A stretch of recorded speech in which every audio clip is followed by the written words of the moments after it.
Vamos orar. Pai querido, ao abrirmos Tua Palavra neste momento, suplicamos a Tua direção mais uma vez, em nome de Jesus. Amém. Amém. Vamos a falar da Terra Nova. Em realidade, temos que ter muito cuidado, porque podemos cair no terreno da especulação, querer imaginar como vai ser, isso, aquilo. A curiosidade humana é muito grande, mas para começar, leio um texto que é um conselho oportuno de São Paulo, na primeira epístola aos Coríntios, capítulo 2, versículo 9, diz: nem olhos viram, nem ouvidos ouviram, nem jamais penetrou em coração humano o que Deus tem preparado para aqueles que o amam. Quer dizer que aquilo que Deus preparou para a gente, olho nenhum viu, ouvido nenhum ouviu e pensamento nenhum imaginou. Portanto, não adianta querer especular muito. Apenas vamos a ler aquilo que nos foi revelado. Em Apocalipse capítulo 21, encontramos uma pálida, uma humana descrição do que será o céu. João disse: vi novo céu e nova terra, pois o primeiro céu e a primeira terra passaram e o mar já não existe. Vi também a cidade santa, Nova Jerusalém, que descia do céu, da parte de Deus, ataviada como uma noiva adornada para o seu esposo. Então ouvi grande voz vinda do trono, dizendo: eis o tabernáculo de Deus com os homens.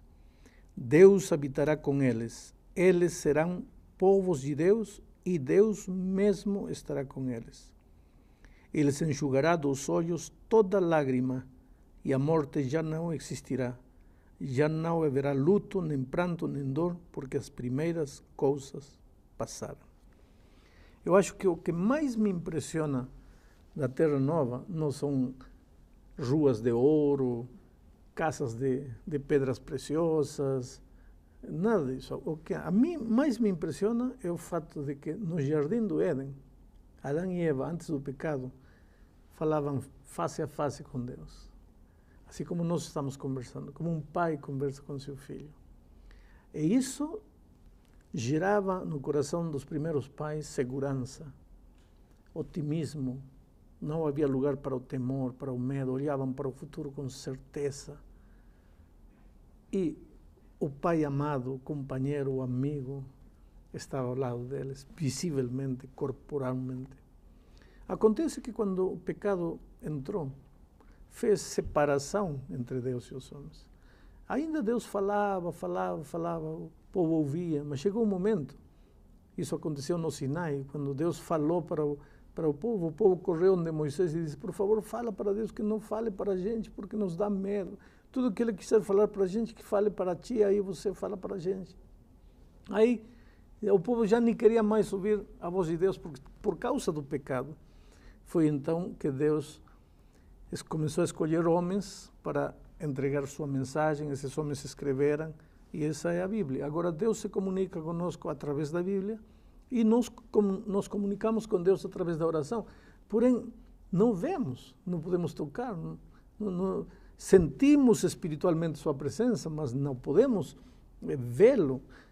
E eu acho que para mim a maior alegria lá no Reino dos Céus, como digo, não serão ruas de ouro, nem casas bonitas. Para mim a maior alegria será poder abraçar meu Senhor Jesus Cristo e dizer: Senhor, obrigado. Olha, obrigado pelo teu amor, pela tua graça. E aqui diz o texto que acabou a morte, acabou a dor, acabou as lágrimas, a solidão, a injustiça, a traição, tudo aquilo que nos faz sofrer, tudo aquilo que muitas vezes nos faz desejar com muita vontade que chegue esse dia, terá acabado. Finalmente estaremos com Cristo no lar, afinal, para sempre. Pastor, o senhor está falando aí sobre um lar, um céu. O Gênesis dá algumas posições geográficas que a gente entende hoje que o Éden estava ali localizado meio que no Iraque, né? Isso está falando do céu, um local que não tem isso, não tem aquilo, a presença do Senhor e tal. Aonde que vai ser isso exatamente? Isso é num plano espiritual ou existe algum lugar físico onde esse local vai existir? Bom, vou responder duas perguntas embutidas na tua. A primeira, o local onde estava o Jardim do Éden não se sabe, porque, embora você encontre o rio Tigres, o rio Eufrates aí no Gênesis, acontece que com o dilúvio houve uma comoção completa da estrutura terrestre, que é difícil dizer foi aqui ou foi lá. Agora, o texto que eu acabo de ler, falando já do lar eterno, diz que nossa casa permanente será aqui. Quando estudamos o tema do milênio, nós vimos que durante 1000 anos os remidos irão com Cristo numa espécie de férias espaciais, visitando planetas, enfim, estaremos lá. Mas ao fim dos 1000 anos, os justos remidos retornarão com Deus a esta terra. Nosso lar eterno será esta terra purificada pelo fogo completamente. Não ficará nem raiz nem rama do pecado nesta terra. Por isso, aqui João diz: vi novo céu e nova terra. Vi também a cidade santa, a nova Jerusalém, que descia do céu, da parte de Deus. Ou seja, nosso lar eterno será nesta terra. Quando falamos de ir ao céu, estamos falando de ir nesse período de férias com Deus. Mas nosso lar eterno será aqui nesta terra. Pastor, parece maravilhoso o que o senhor está falando para a gente, não é? Um lar eterno, perfeito, lindo, sem dor, sem lágrimas. Mas olha, para ser bem sincero, eu acho tudo isso maravilhoso. Mas e a minha família? Eu quero estar com a minha família, né? Eu amo, são as pessoas que eu mais amo, meu marido, meus filhos, meus pais, meus irmãos. Quer dizer, como é que vai ser isso lá no céu? As famílias existirão. Há um texto interessante aqui que o próprio Jesus diz em São Mateus capítulo 22, versículo 30, diz: porque na ressurreição, e já está falando de corpos transformados na ressurreição, nem casam, nem se dão em casamento, são, porém, como os anjos do céu. Quer dizer, de acordo com este texto, eu entendo que sexo não haverá. Não porque o sexo seja pecaminoso, porque o sexo foi colocado no ser humano antes da entrada do pecado. Mas quando Lúcifer arrastou com ele uma terceira parte dos anjos, um dos planos divinos era repovoar essa terceira parte vazia, repovoar com o ser humano. O ser humano, originalmente, ele se multiplicaria até atingir o número de anjos caídos. Essas vagas aí seriam preenchidas pelos seres humanos. Acontece que o sexo teve sua função.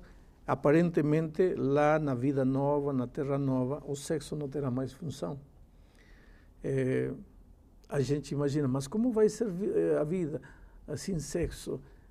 Vou dormir, eu vou comer, vou ter sede. Eu prefiro, como digo, não fazer especulações, embora Apocalipse me diz que vamos a comer das folhas da árvore da vida.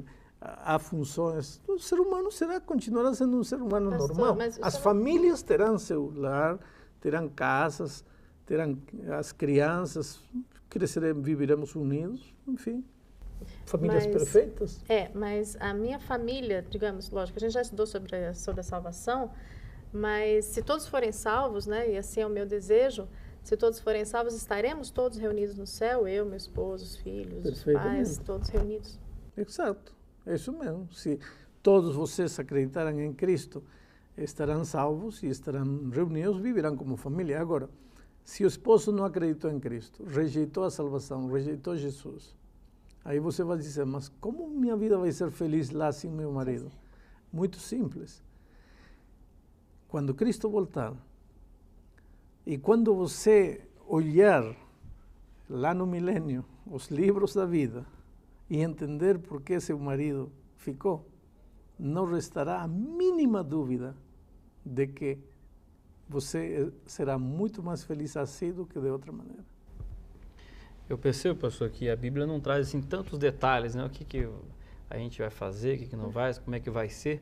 A Bíblia coloca a promessa da terra prometida, né? Mas quando a gente olha nesses quadros exemplificando a vida nova, normalmente a gente vê pessoas ou anjinhos em cima de nuvens tocando uma harpinha. E é uma figura interessante para você contemplar durante alguns segundos, mas depois aquilo ali te cansa, aquela paz tão grande acaba te cansando, né? Hoje em dia a gente vive uma vida assim tão louca de corre-corre, e de repente no céu, o que eu vou ficar fazendo no céu? Vou andar para um lado para o outro, vou subir em árvore, descer em árvore. Veja. Não tem como, vai ter computador, celular, ligar para um, ligar para outro. Eu não sei o que vai ter e o que não vai ter. Uma coisa eu sei, a vida não vai ser chata. Olha, se você vai ter aí o próprio Criador das folhas, das árvores, das plantas, imagina se você quiser penetrar no terreno da biologia, aonde você poderia ir durante a eternidade toda, entendendo os mistérios da vida. Se você quiser entrar no terreno da zoologia, imagina com o próprio Criador aonde você poderia ir. Se você quiser fazer uma viagem interplanetária, aí está à sua disposição os anjos para te levarem aonde você quiser. Eu acho que o próprio tema da salvação, quanto Deus te amou, como te amou ao ponto de deixar tudo, vir a esta terra morrer, o tema da salvação será um tema de estudo pela eternidade e nunca conseguiremos entender o maravilhoso amor de Deus. Há um poeta que diz, falando do amor de Deus, o seguinte: se a água toda do oceano fosse tinta, se cada folha de árvore fosse uma caneta, se cada ser humano fosse um escritor, e se todos os céus fossem um papel, não seria suficiente para escrever 1/1000 do amor de Deus. Então, só estudar o amor de Deus nos levará a uma eternidade toda. A vida será fascinante lá no céu. O senhor falou bastante agora, de uma forma muito bonita, por sinal, sobre o amor de Deus, maravilhoso amor de Deus por toda a humanidade.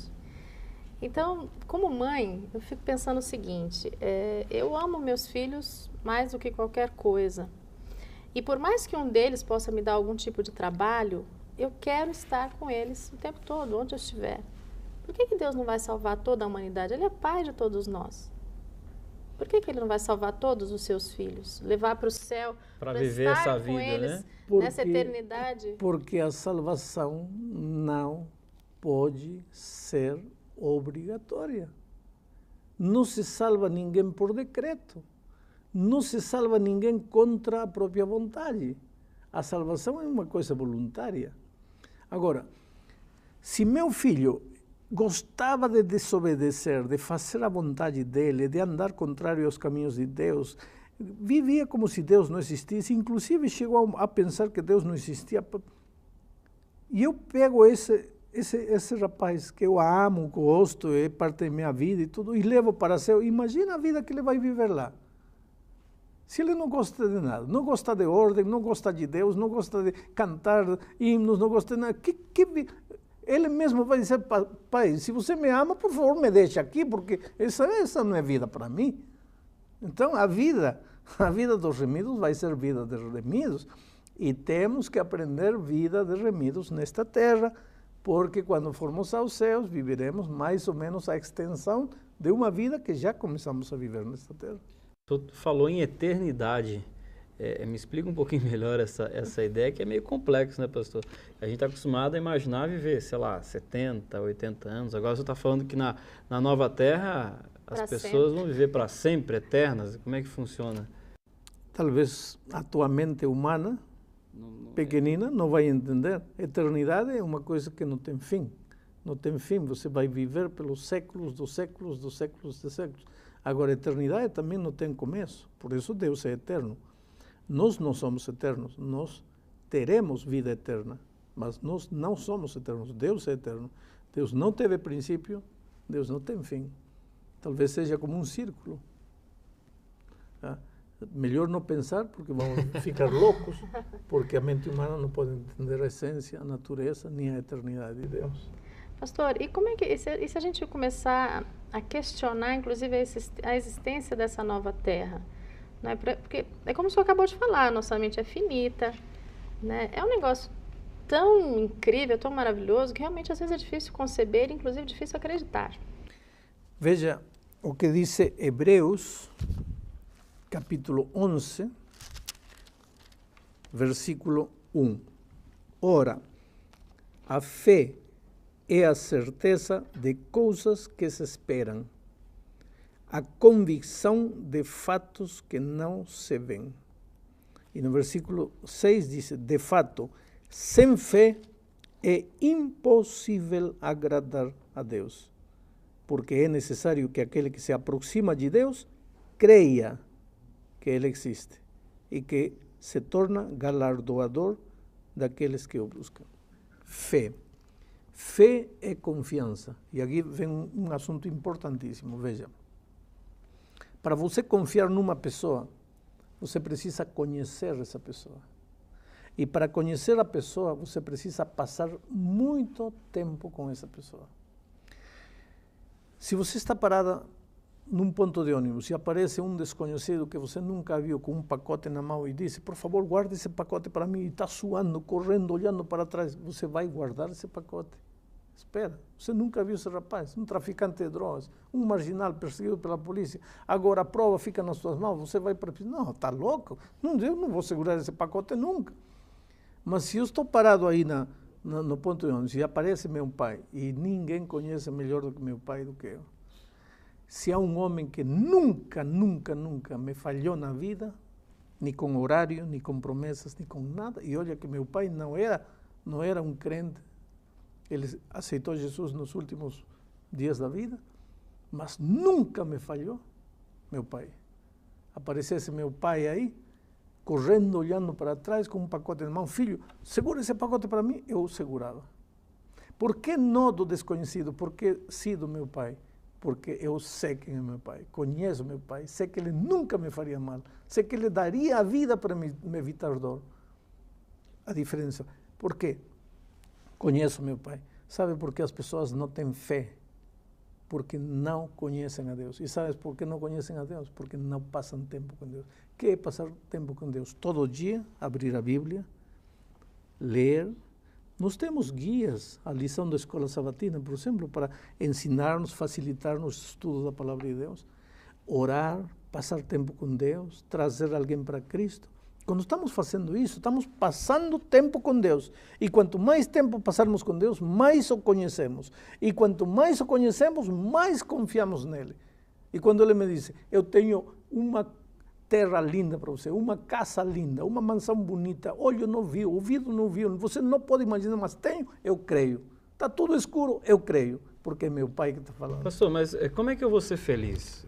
Vou dar um exemplo aqui. Uma pessoa que está aqui na Terra, tem problemas nas pernas, vamos colocar assim, né? Então uma pessoa que tem problema de visão, aí vai para o céu, chega lá, como é que ele vai ter essa felicidade plena com essas suas limitações, os seus problemas, uma doença?